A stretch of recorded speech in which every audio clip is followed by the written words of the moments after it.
એટલે અહીંયા પહોંચ્યા ત્યાં તો માસડો આડો છે, લે આય બાવલિયા હલવાણા. 2 દિવસ પછી યુટ્યુબમાં 100 દિવસ પૂરા થવાના છે ને આ બાજુ દેવાભાઈ ને એને વ્લોગ ઉતારતા શીખવાડતા હતા. દેવાભાઈ ઉતારી લીધો. ગુડ મોર્નિંગ, જય Shri Krishna, welcome back to my mini vlog. નાઈ ધોઈને ફ્રેશ થઈને જોયું તો આ બાજુ પિનલ દવા ને એવું રેડી કરતી હતી એનું, અને આ બાજુ દેવાભાઈ જે ઊંઘ ઉડી નથી. બસ પછી સવારનો નાસ્તો કરી લીધો ને દેવાભાઈ કે અંકલ મારે તમારે જેમ વિડીયો શૂટ કરવું તા શીખવું છે એમ. એટલે પછી મેં એને કેમેરો આપીને જોયું. જોવો તો હવે આજ તો દેવાભાઈ વિડીયો શૂટ કર્યું હો ભાઈ. એને મેં કીધું હજી તારે વાર છે, મને પેલા મારા સબસ્ક્રાઇબ ને એવું પૂરું કરવા દે ભાઈ. સબસ્ક્રાઇબ ને એવું પૂરું કરી દેજો. આપણે 1000 સબસ્ક્રાઇબમાં 365 દિવસનો ચેલેન્જ નાખી છે.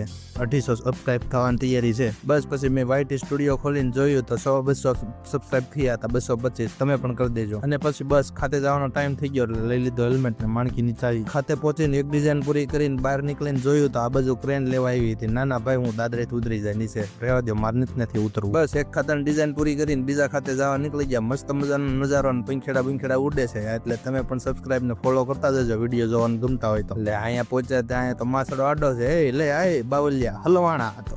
બસ પછી ગાડી પાછી વાળીને બીજે જ લીધી. બસ વાગી ગયા 9 ને આવી ગયા ઘરે. આવ્યા ત્યાં આ બાજુ દેવાભાઈની રમતા હતા મમ્મીની બેન. ભાઈ હજી બાકી હતો આવવાનું, ખાવાનું ને એવું ભાભી બનાવતા. અને પછી ખાવાનું રેડી થઈ ગયું હતું ને હા નામ નહીં આપું, તમે વિડીયો જોઈ લો. બસ આપણે તો સાન ભાખરી હોય ફેવરિટ. મસ્ત મજાનું ખાઈને પછી મસ્ત મજાની રીલ્સો ને એવું બધું જોતા હતા ને બહાર જોયું તો બધા હુઈ ગયા હતા ને વાગ્યા હતા 11. બસ આપણે એવું હુઈ જાય. બસ આજનો વિડીયો આટલો જ હતો. આવજો.